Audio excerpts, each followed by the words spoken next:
Hello, I'm Val from Venttab. I'm the design engineer, and today we will be installing a Venttab replacement on this 2006 to 2011 Honda Civic.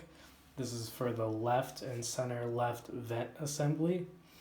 First, we start by finding the unique blade that the Venttab will mount to, which is this one here.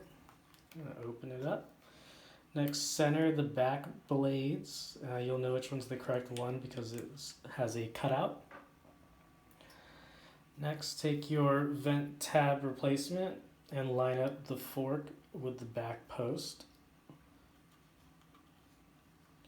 And hold it there. Next, we want to support the back while we snap this into place. Perfect. And now you have a fully functioning vent again. And you can find all of our products at venttabs.com, and also includes all the videos. Thank you.